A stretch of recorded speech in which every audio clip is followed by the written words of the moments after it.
Il y avait un couloir dans les sous-sols de l'ancienne usine textile de Lille qui ne figurait dans aucun document officiel allemand pendant l'occupation. Les soldats de la Wehrmacht savaient où il se trouvait, mais n'en mentionnaient jamais l'emplacement dans les rapports ou la correspondance.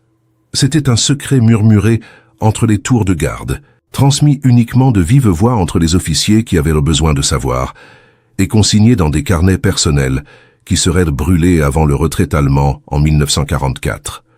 Le couloir menait à une porte d'acier renforcée, peinte en gris industriel, sans identification externe, juste un numéro griffonné à la craie blanche que quelqu'un avait tenté d'effacer plusieurs fois, mais qui réapparaissait toujours. 47. De l'autre côté, la réalité était si brutale que beaucoup de femmes qui y entraient priaient pour mourir avant l'aube, car la mort semblait plus clémente que de survivre à une nuit de plus dans cet endroit. Marguerite Delorme avait 24 ans lorsqu'elle descendit pour la première fois ces marches de béton humide par une aube glaciale de mars 1943. Elle était infirmière volontaire de la Croix-Rouge, fille d'un pharmacien respecté de Roubaix, et avait passé les 18 derniers mois à soigner des civils blessés dans des hôpitaux improvisés de la région. Marguerite n'était pas membre de la résistance, ne portait pas d'armes, ne savait pas fabriquer de bombes ni saboter des rails de chemin de fer. Son seul crime, si l'on pouvait l'appeler ainsi, avait été de soigner un jeune blessé qui saignait sur le trottoir devant le marché municipal sans demander de quel côté de la guerre il se trouvait. Le garçon était un messager de la résistance. 3 jours plus tard, la Gestapo frappa à la porte de la maison de la famille Delorme à 4h30 du matin, avec cette violence méthodique qui n'avait pas besoin de cris pour terroriser, juste le son des bottes montant l'escalier de bois et la lumière des lanternes tranchant l'obscurité des chambres. Marguerite fut emmenée sans droit aux adieux, sans le temps de prendre un manteau ou de chausser des souliers appropriés. On la mit à l'arrière d'un camion militaire couvert d'une bâche, avec 6 autres femmes qu'elle n'avait jamais vues auparavant, toutes avec le même regard hébété de celles qui n'ont pas encore compris complètement ce qui leur arrive, mais pressentent déjà que quelque chose de terrible les attend au bout de ce voyage. Le trajet dura moins de 20 minutes, mais sembla une éternité, chaque chaos sur la route faisant cogner les corps contre les parois de métal froid, chaque freinage brusque arrachant des soupirs étouffés aux femmes qui tentaient de se retenir où elles pouvaient.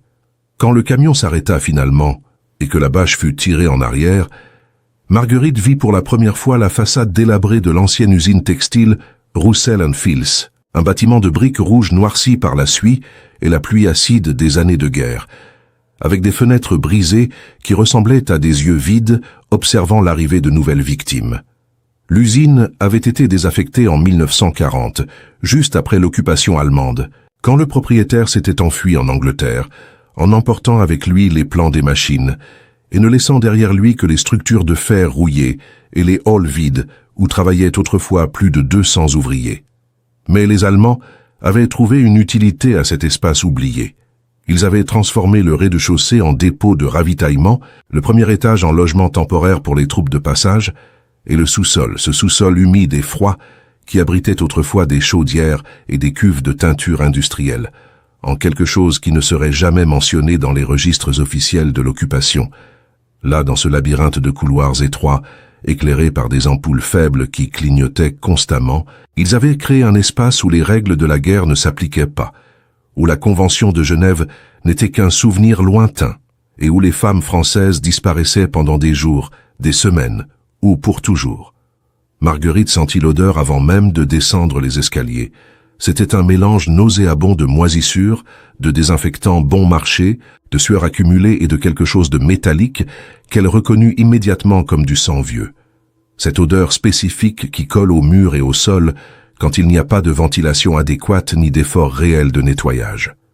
Un soldat allemand en uniforme taché la poussa dans le dos, la faisant trébucher sur la première marche, et elle dut se retenir à la rampe rouillée pour ne pas tomber la face contre le béton. Derrière elle, les autres femmes descendaient en silence, juste le son des pas résonnant dans ce tunnel descendant, et Marguerite réalisa qu'aucune d'elles ne pleurait, aucune ne suppliait, parce que toutes avaient déjà compris qu'en bas les supplications n'avaient aucune valeur. Quand elles arrivèrent au couloir principal du sous-sol, Marguerite vit pour la première fois les portes.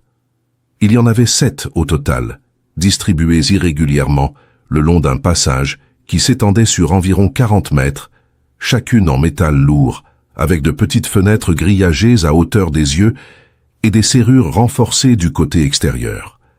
Certaines étaient ouvertes, révélant des cellules minuscules, avec des couchettes de fer et des seaux improvisés comme toilettes. D'autres restaient verrouillées, mais de l'intérieur venaient des sons étouffés, des gémissements bas, des murmures en français qui semblaient des prières incomplètes. Et puis Marguerite vit la porte du fond, la dernière du couloir, celle qui se distinguait de toutes les autres non par sa taille ou sa couleur, mais par le silence absolu qui émanait de son intérieur et par le numéro griffonné à la craie blanche. 47. Si vous écoutez cette histoire maintenant, il est peut-être difficile d'imaginer que des endroits comme celui-ci ont vraiment existé, cachés dans les coins oubliés de l'Europe occupée, opérant dans l'ombre, pendant que la guerre officielle se déroulait sur les champs de bataille et dans les gros titres des journaux. Mais la salle 47 était réelle. Et si vous êtes curieux de savoir ce qui est arrivé à Marguerite et aux autres femmes qui ont franchi cette porte, laissez un like sur cette vidéo pour soutenir ce travail de mémoire historique et écrivez dans les commentaires d'où vous nous regardez. Des histoires comme celle-ci doivent être racontées, même si cela fait mal de les entendre, car l'oubli est la seconde mort de ceux qui ont souffert. Un officier allemand d'âge moyen, avec des lunettes à monture métallique et une planchette sous le bras, émergea d'une des salles latérales et marcha calmement jusqu'au groupe de prisonnières. Il ne cria pas, ne menaça pas, observa simplement chacune d'elles avec cette froideur professionnelle de celui qui évalue du bétail ou du matériel de laboratoire. Marguerite sentit son regard parcourir son visage, descendre sur son cou, évaluer sa structure physique. Puis il fit une annotation sur la planchette avec un stylo-plume trop cher pour être dans les mains de quelqu'un travaillant dans un sous-sol immonde. L'officier désigna 3 femmes, dont Marguerite, et dit quelque chose en allemand aux soldats de garde. Marguerite ne parlait pas allemand couramment, mais reconnut un mot qui se répéterait de nombreuses fois dans les jours suivants. Versuch, expérience. Les 3 femmes sélectionnées furent séparées du groupe et conduites jusqu'à une salle plus petite, à gauche de la salle 47, où il y avait une table de métal, des instruments médicaux disposés avec précision chirurgicale sur un plateau émaillé, et une forte odeur d'éther qui faisait brûler les yeux. Marguerite, qui était infirmière et connaissait bien l'environnement des procédures médicales, réalisa immédiatement que ce n'était pas un poste de soins commun. Il n'y avait pas de matériel de premier secours, pas de sparadrap, ni de bandage propre, pas le soin basique qu'on a avec des patients. Il y avait des seringues de verre alignées, des flacons avec des liquides de couleur étrange, des étiquettes écrites à la main en allemand avec une terminologie qu'elle ne comprenait pas complètement, et un cahier d'annotation ouvert sur une page remplie de chiffres et de tableaux. Un médecin militaire, portant une blouse blanche tachée de quelque chose qui ressemblait à de l'iode, entra dans la salle sans saluer personne, se lava simplement les mains dans un évier encrassé et commença à préparer une injection. Ce fut à ce moment que Marguerite comprit qu'elle n'était pas là pour être interrogée sur la résistance, qu'elle n'était pas là pour signer des confessions ou dénoncer des compagnons qu'elle ne connaissait même pas. Elle était là parce que son corps jeune et sain était utile d'une autre manière, comme cobaye humain pour des tests qu'aucun gouvernement civilisé n'autoriserait, comme matériel jetable pour des recherches médicales qui seraient plus tard enterrées avec les preuves et les cadavres.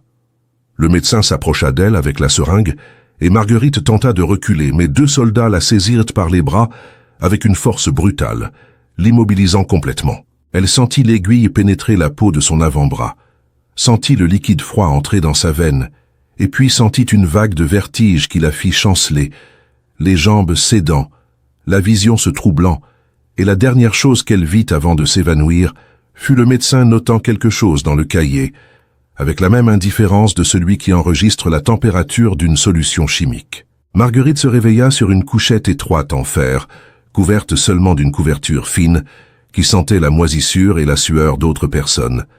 Sa tête lancinait d'une douleur sourde qui se propageait de la nuque jusqu'aux yeux, et sa bouche était si sèche que sa langue semblait collée au palais. Elle tenta de se lever, mais son corps ne répondait pas correctement, les muscles faibles et tremblants comme si elle était restée des jours sans manger. Peu à peu, sa vision s'ajusta à la pénombre du lieu, et Marguerite réalisa qu'elle se trouvait dans une cellule partagée avec 5 autres femmes, toutes allongées sur des couchettes similaires, certaines dormant, d'autres fixant simplement le plafond, avec cette expression vide de celles qui n'attendent plus rien de la vie. Une des femmes, plus âgée, peut-être dans la quarantaine, avec des cheveux grisonnants attachés en chignon défait, se tourna lentement sur la couchette voisine et murmura en français avec un accent du Sud. « N'essayez pas de vous lever rapidement. Ce qu'il nous injecte laisse le corps mou pendant des heures. Attendez jusqu'à ce que vous puissiez sentir vos orteils à nouveau. » Marguerite regarda la femme et vit des marques de piqûres récentes sur ses bras, de petites taches violettes qui formaient presque une ligne le long de la veine. « Combien de temps suis-je restée inconsciente ?» demanda Marguerite, la voix sortant rauque et faible. La femme eut un sourire triste. « Je ne sais pas. Ici en bas, on perd la notion du temps. Ça peut avoir été quelques heures, ça peut avoir été une journée entière. Ils ne nous laissent pas voir la lumière naturelle et les tours de garde changent sans schéma.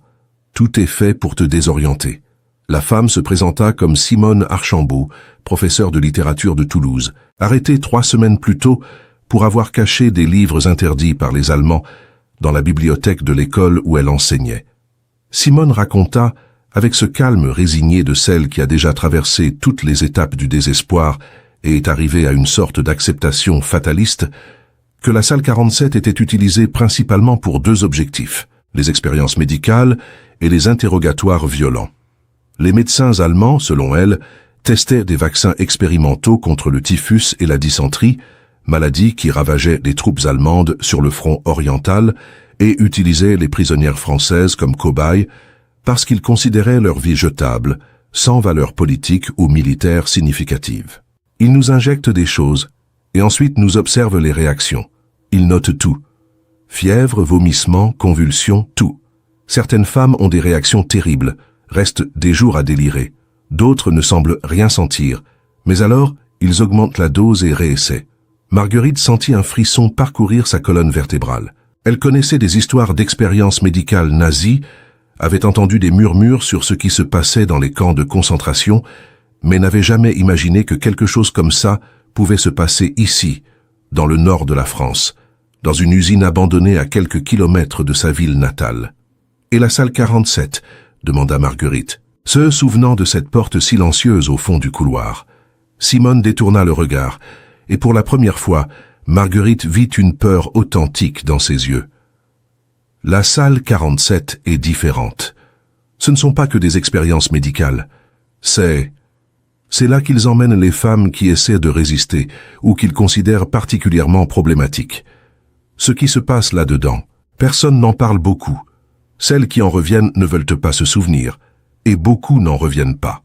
Les jours suivants se transformèrent en une routine brutale et déshumanisante. Marguerite était réveillée à des heures irrégulières, parfois à ce qui semblait être l'aube, d'autres fois au milieu de ce qui devait être l'après-midi, toujours par la même routine.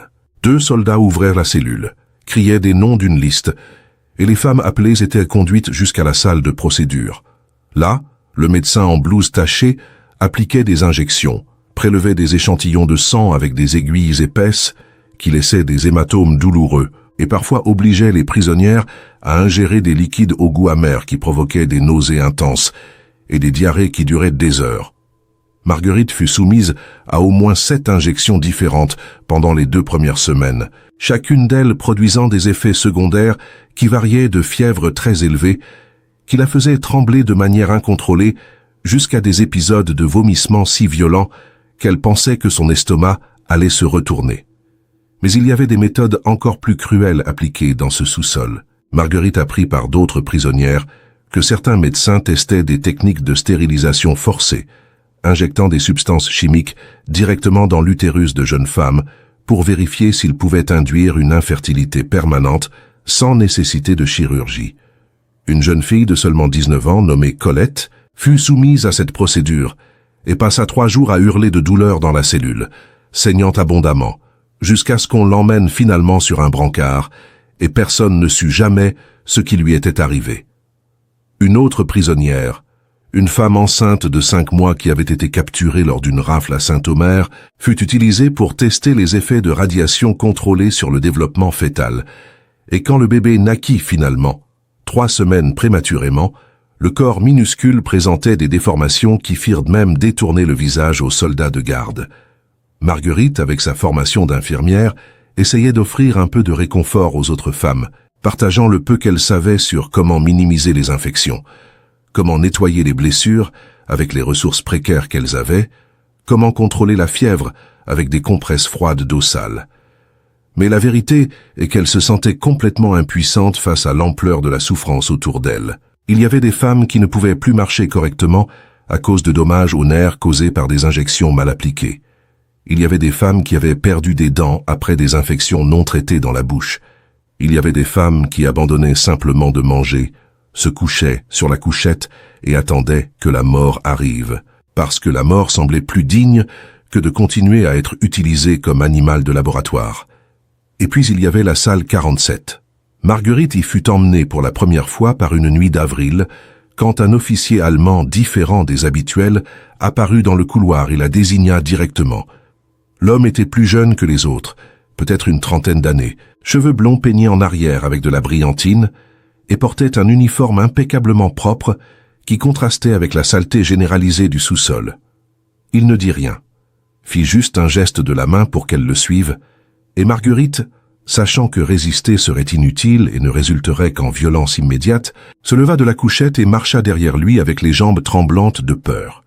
Simone, du lit voisin, tint brièvement la main de Marguerite quand elle passa, un dernier geste de solidarité humaine, et murmura « Essayez de ne pas montrer la peur.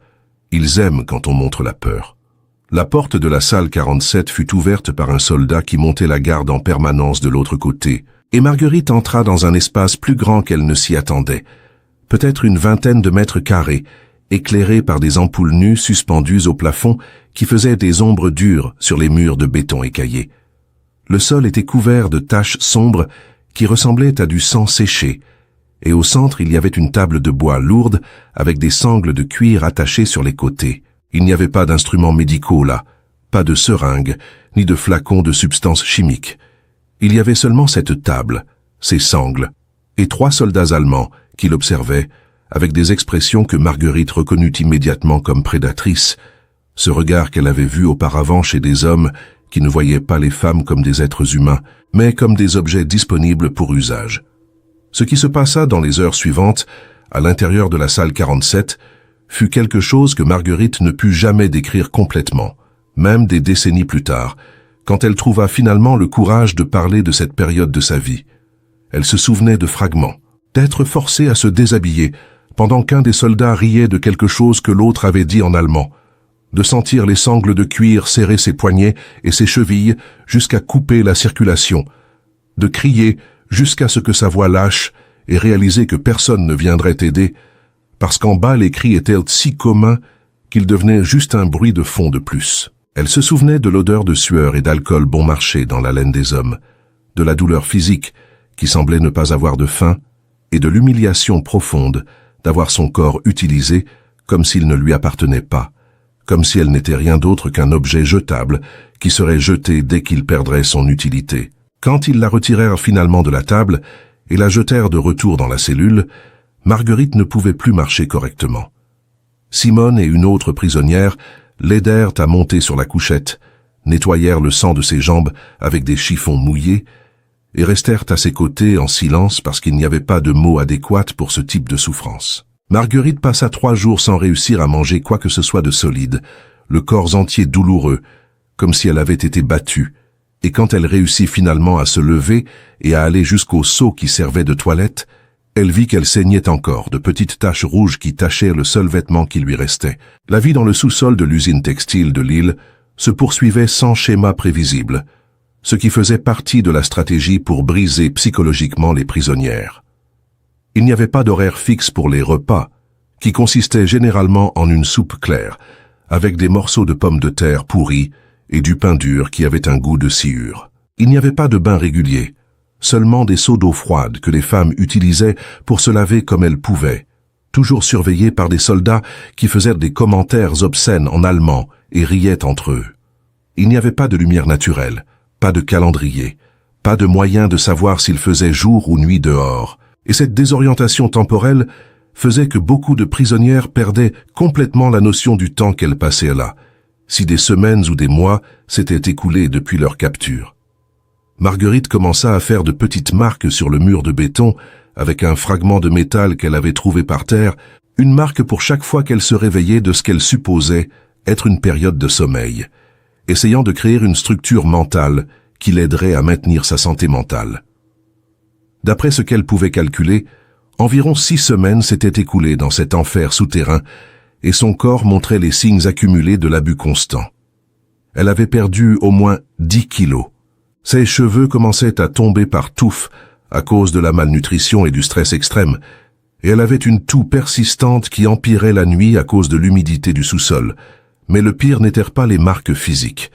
Le pire était de sentir qu'elle perdait des morceaux d'elle-même, que la Marguerite qui avait été infirmière dévouée, fille aimante, jeune femme avec des rêves de se marier un jour et d'avoir des enfants, était lentement effacée et remplacée par une version vide, mécanisée, qui réagissait seulement aux ordres et survivait par instinct animal. D'autres femmes ne parvinrent pas à maintenir même cela. Marguerite fut témoin de 2 prisonnières emmenées après des crises psychotiques, l'une d'elles criant qu'elle voyait des anges au plafond, l'autre répétant le même nom des dizaines de fois jusqu'à ce que sa voix devienne rauque. Elle fut témoin d'une jeune étudiante de Lyon essayant de se pendre avec ses propres vêtements en lambeaux, et elle n'y parvint que parce que Simone s'en aperçut à temps et appela à l'aide.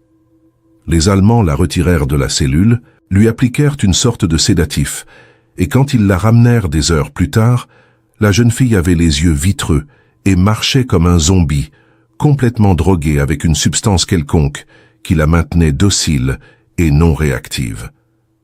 Mais il y eut aussi des moments de résistance silencieuse, de petits actes de solidarité qui maintenaient vivante l'humanité des prisonnières. Simone organisait des séances de poésie murmurée la nuit, récitant de mémoire des vers de Baudelaire et Rimbaud, et d'autres femmes contribuaient avec des chansons folkloriques de leur région, chantées si bas qu'on les entendait à peine, juste pour se rappeler qu'elles étaient encore françaises, qu'elles avaient encore une culture et une histoire et une identité qu'aucun Allemand ne pourrait arracher complètement. Une paysanne de Bretagne, arrêtée pour avoir caché des grains qu'elle aurait dû livrer comme tribut aux forces d'occupation, partageait les rares portions de pain qu'elle recevait avec les plus faibles, même quand elle-même mourait de faim. Et Marguerite utilisait ses connaissances médicales pour enseigner aux autres femmes des techniques basiques d'hygiène et de premiers secours, de petits savoirs qui faisaient parfois la différence entre survivre et succomber aux infections. Ce fut pendant une de ces conversations nocturnes que Marguerite apprit l'histoire de Geneviève Laurent, une des premières prisonnières emmenées à la salle 47, des mois avant l'arrivée de Marguerite. Geneviève avait 29 ans, était professeure de piano à Arras et fut arrêtée après qu'un voisin collaborationniste l'eût dénoncée pour avoir soi-disant écouté des transmissions illégales de la BBC. Elle passa 4 mois dans le sous-sol, étant utilisée pour des expériences avec des drogues expérimentales que les médecins allemands testaient pour potentialiser la résistance des soldats à la fatigue sur le front oriental.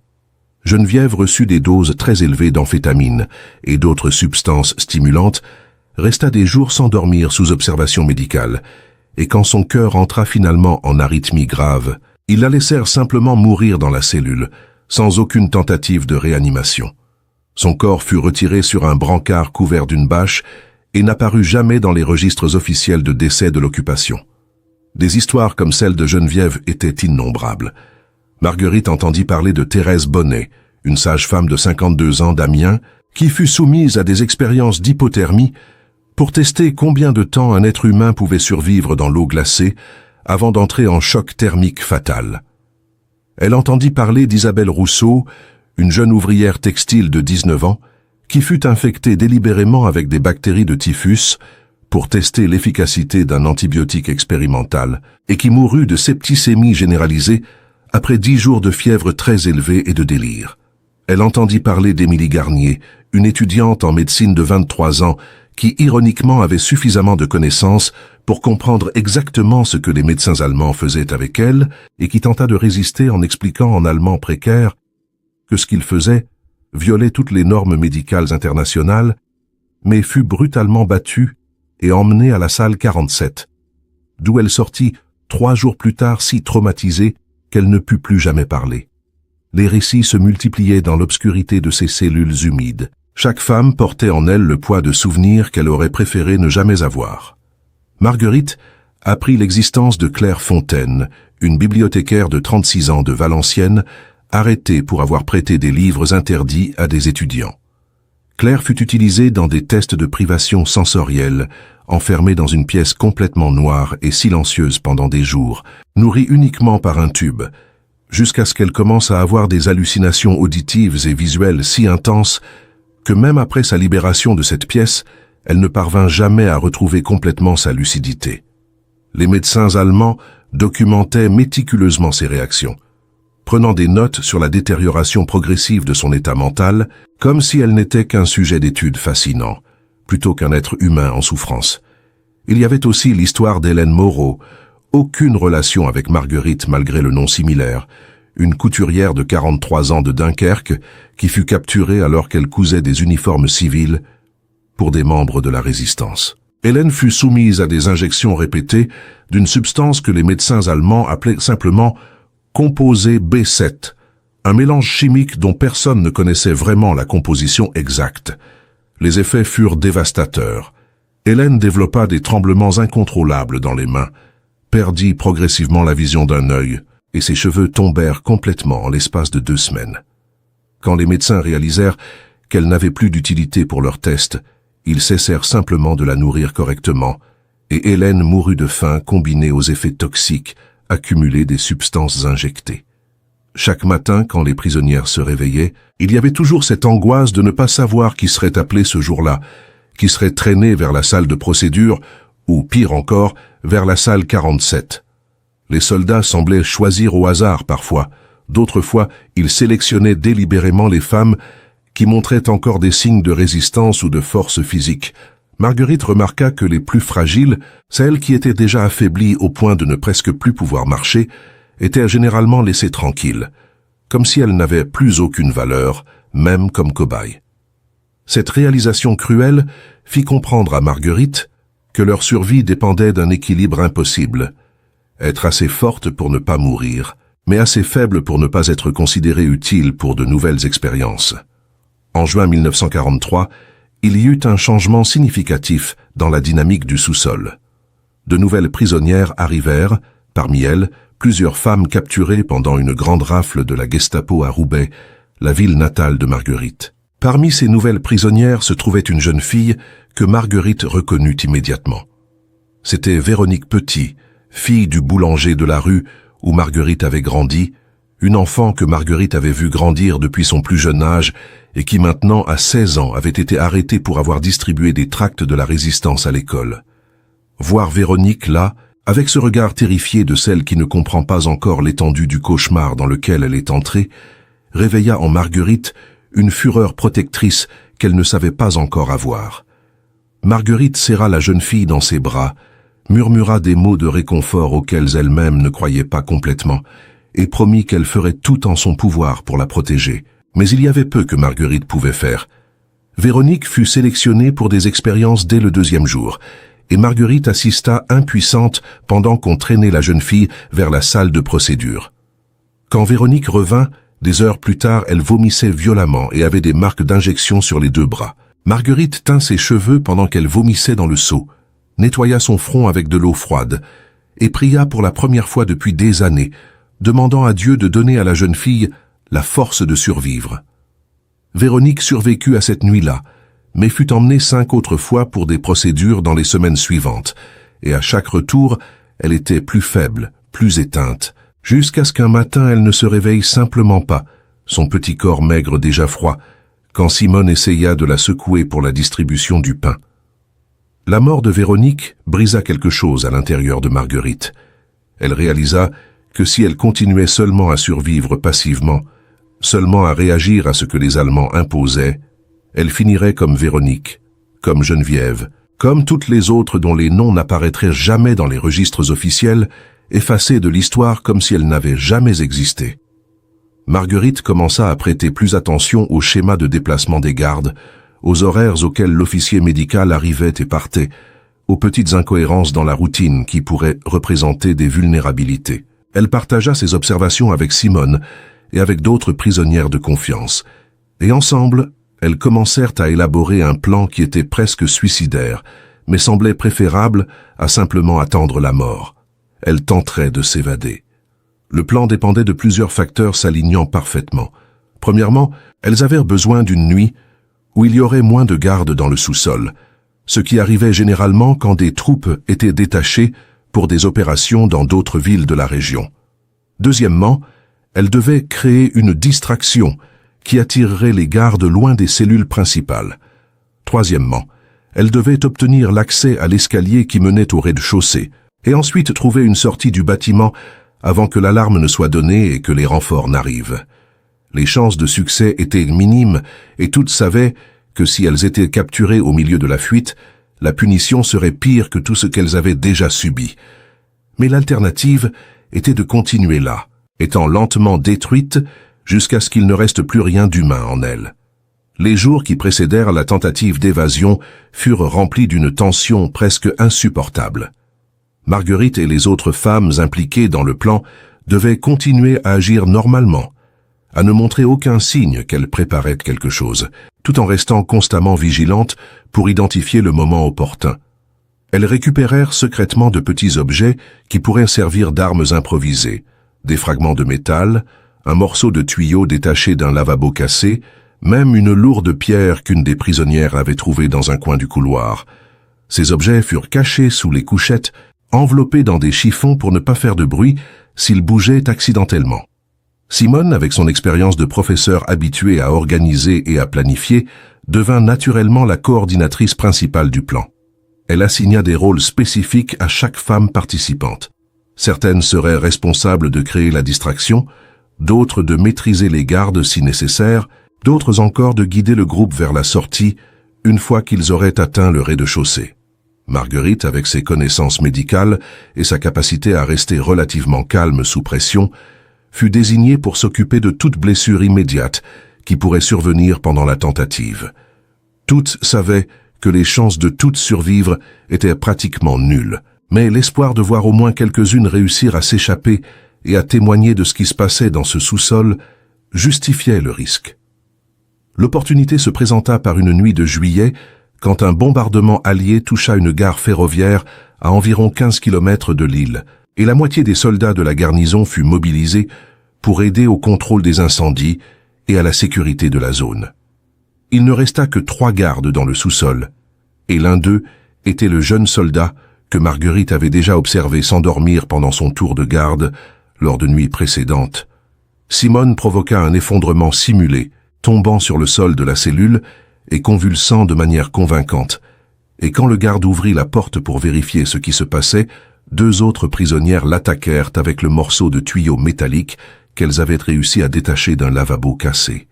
Le soldat tomba, sa tête heurtant violemment le béton, et perdit connaissance avant même de pouvoir crier. Marguerite prit la clé du trousseau attaché à la ceinture du soldat, ouvrit les autres cellules, et en quelques minutes, il y avait 14 femmes dans le couloir, toutes fragiles, mal nourries, traumatisées, mais animées par une dernière étincelle de volonté de vivre.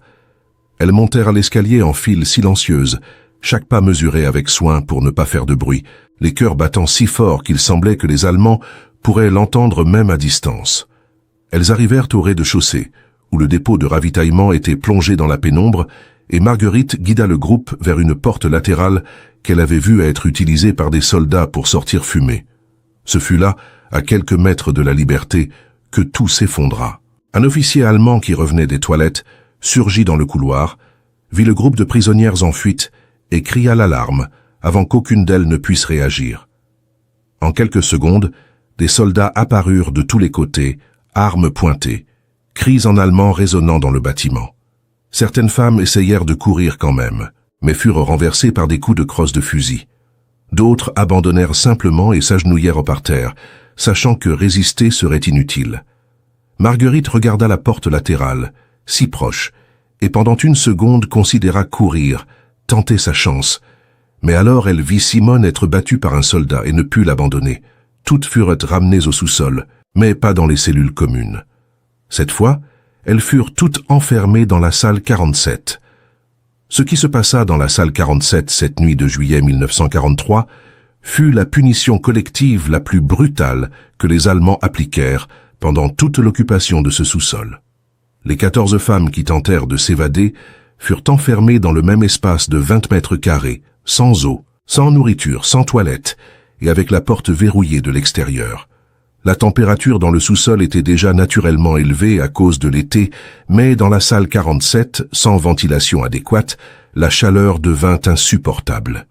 Marguerite sentit, dans les premières heures, la sueur couler sur son corps, la soif commençait à serrer sa gorge et le désespoir grandir, alors qu'elle réalisait que les Allemands n'avaient pas l'intention d'ouvrir cette porte de sitôt. Les femmes essayèrent de se relayer près de la petite fente, au bas de la porte, où entrait un mince filet d'air, mais ce n'était pas suffisant pour que 14 personnes respirent confortablement. Certaines commencèrent à hyperventiler à cause de la panique, ce qui aggravait la consommation d'oxygène. Simone, toujours la plus rationnelle, essaya de maintenir toute calme, suggérant qu'elles restent assises, respirant lentement, économisant l'énergie. Mais au fur et à mesure que les heures passaient et qu'aucun soldat n'apparaissait pour les libérer ou au moins donner de l'eau, la panique s'installa de manière irréversible. La chaleur étouffante transformait la salle en un four humain. Les corps serrés les uns contre les autres aggravaient la situation, chaque respiration semblant consommer le peu d'oxygène disponible. Marguerite sentait sa propre sueur tremper ses vêtements en lambeaux, sa langue gonflant dans sa bouche desséchée, et une migraine lancinante s'installait derrière ses yeux. Certaines femmes commencèrent à gémir doucement, d'autres pleuraient en silence, les larmes traçant des sillons sur leurs visages sales. L'obscurité presque totale de la salle, éclairée seulement par une faible lueur qui filtrait sous la porte, rendait l'expérience encore plus cauchemardesque. Chaque femme enfermée dans sa propre terreur, tout en étant physiquement collée aux autres.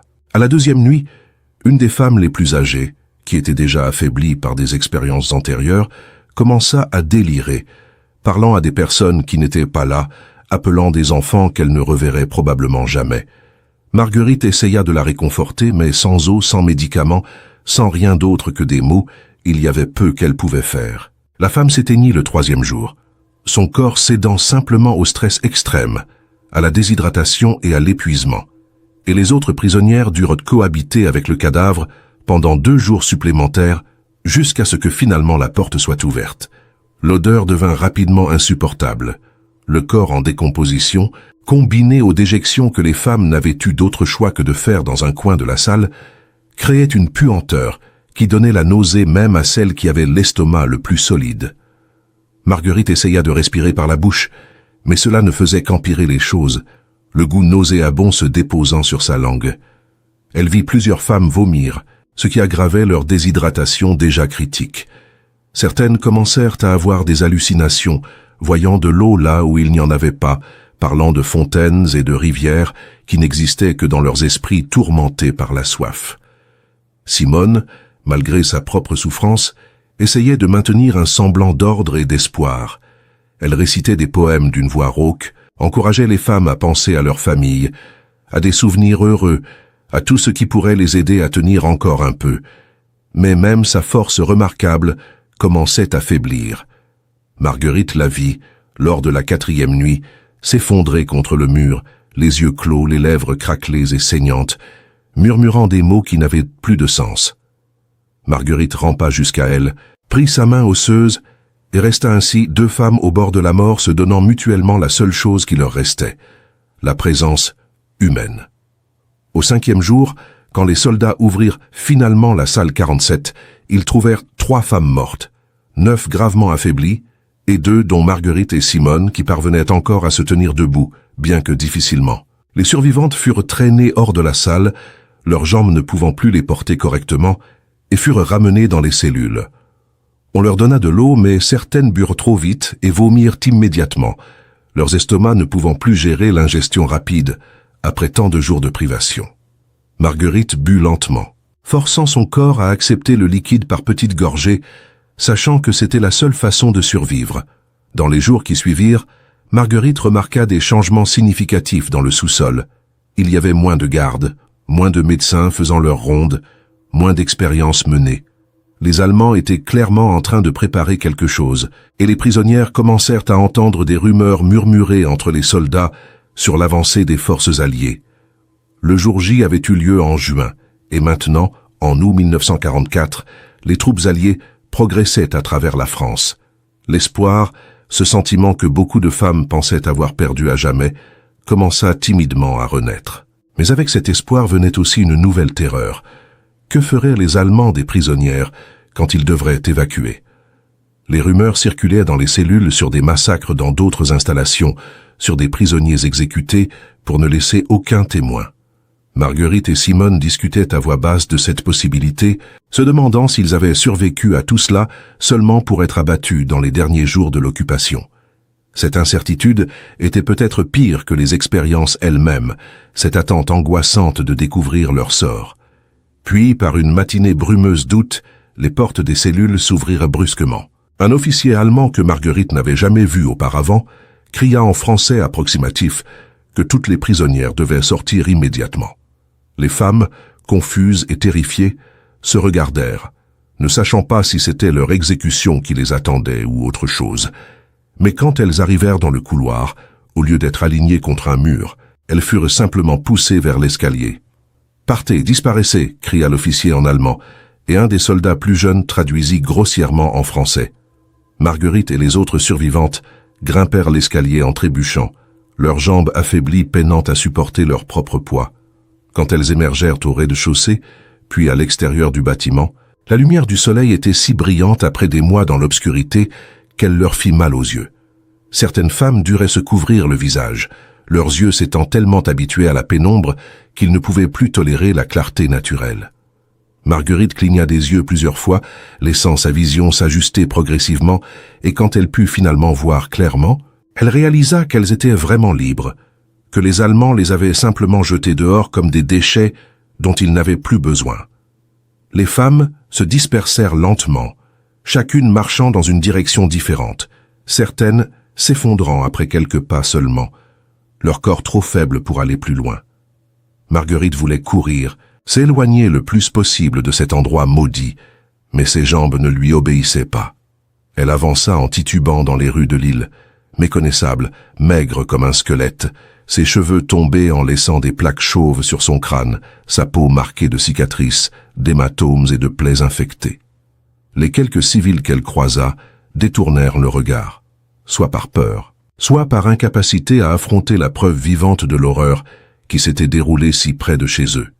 Il lui fallut 3 jours pour atteindre la maison d'une tante éloignée qui vivait encore dans la ville. La tante ouvrit la porte, regarda Marguerite pendant un long moment sans la reconnaître, puis porta ses mains à sa bouche en étouffant un cri quand elle réalisa enfin qui était cette créature squelettique sur son seuil. Elle fit entrer Marguerite, la lava avec une douceur infinie, la nourrit de bouillon clair que l'estomac de Marguerite pouvait à peine tolérer, et pleura silencieusement en voyant l'étendue des dommages infligés à sa nièce. Il fallut des semaines avant que Marguerite soit suffisamment rétablie pour entreprendre le voyage vers Roubaix, vers la maison de ses parents. Quand elle arriva finalement, sa mère ouvrit la porte et resta figée, les yeux écarquillés. « Marguerite » murmura-t-elle, comme si elle avait peur que prononcer le nom trop fort fasse disparaître l'apparition. « C'est toi. » Le père de Marguerite arriva derrière sa femme, et lui aussi mit du temps à reconnaître leur fille. La jeune femme vive et souriante, qui était partie 17 mois auparavant, était revenue transformée en une ombre brisée, vieillie prématurément, portant dans ses yeux une obscurité que ni le temps ni l'amour ne pourraient complètement effacer. Marguerite essaya de reprendre une vie normale, mais découvrit rapidement que c'était impossible. Elle ne pouvait plus travailler comme infirmière, les hôpitaux déclenchant des crises de panique insurmontables qui la faisaient vomir et trembler. L'odeur du désinfectant, les couloirs carrelés, les uniformes blancs, tout lui rappelait le sous-sol et les médecins allemands avec leurs seringues et leurs cahiers d'observation. Elle ne pouvait pas non plus dormir normalement. Réveillée chaque nuit par des cauchemars où elle se retrouvait encore dans la salle 47, attachée à cette table, entendant les rires des soldats et sentant la douleur qui ne finissait jamais. Les années passèrent lentement. Marguerite ne se maria jamais, incapable d'envisager l'intimité physique après ce qu'elle avait subi. Elle n'eut jamais d'enfant. en partie parce que les expériences médicales avaient endommagé son système reproductif au point de rendre une grossesse presque impossible, en partie parce qu'elle ne pouvait pas imaginer mettre un enfant au monde après avoir vu tant de cruauté humaine. Elle vécut discrètement, travaillant comme couturière dans un petit atelier, évitant les conversations profondes, gardant ses secrets enfermés dans les coins les plus sombres de sa mémoire. Mais Marguerite fit une seule chose qui garantit que l'histoire de la salle 47 ne serait pas complètement effacée de l'histoire. En 1947, quand les souvenirs étaient encore douloureux, mais suffisamment organisés dans son esprit pour être mis sur papier, elle s'assit à la table de la cuisine de ses parents et écrivit. Elle écrivit pendant des semaines, remplissant cahier après cahier d'une écriture serrée et tremblante, documentant tout ce dont elle se souvenait. Elle nota les noms des femmes qui étaient mortes, celles qui avaient survécu, les descriptions physiques des médecins et des officiers allemands, les détails des expériences menées, l'emplacement exact du sous-sol, le numéro de la salle, les dates approximatives, tout ce qui pourrait un jour servir de preuve que ces horreurs avaient vraiment eu lieu. Simone Archambault, qui avait survécu et était retournée vivre à Marseille, fit de même. Les deux femmes correspondirent pendant des années, comparant leurs souvenirs, comblant les lacunes de la mémoire de l'une avec les détails conservés par l'autre. Ensemble, elles créèrent le document le plus complet existant sur ce qui s'était passé dans le sous-sol de l'usine textile de Lille. Mais aucune des deux n'osa publier ce document de leur vivant.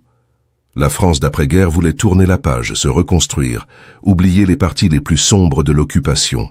Les témoignages sur la collaboration, sur les atrocités spécifiques, sur les souffrances individuelles, étaient souvent reçus avec gêne ou incrédulité.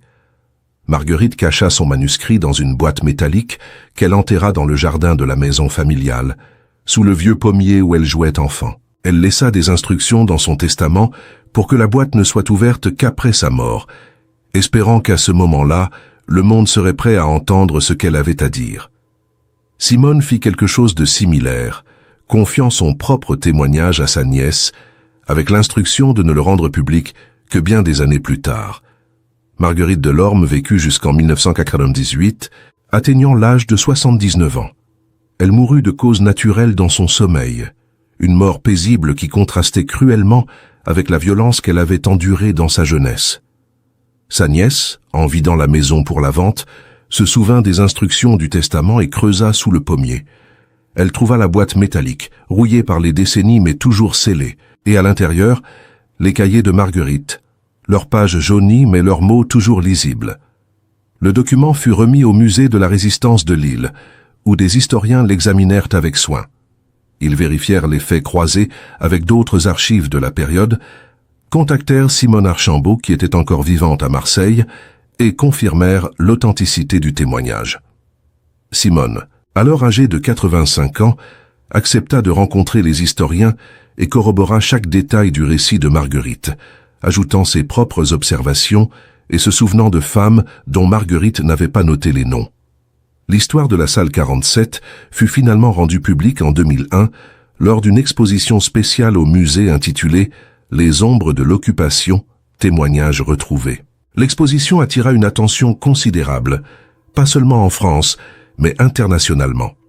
Des chercheurs commencèrent à enquêter sur d'autres sites similaires qui avaient pu exister, réalisant que la salle 47 n'était probablement pas un cas isolé, mais un exemple d'un réseau plus large d'installations clandestines où les nazis conduisaient des expériences illégales sur des prisonniers civils.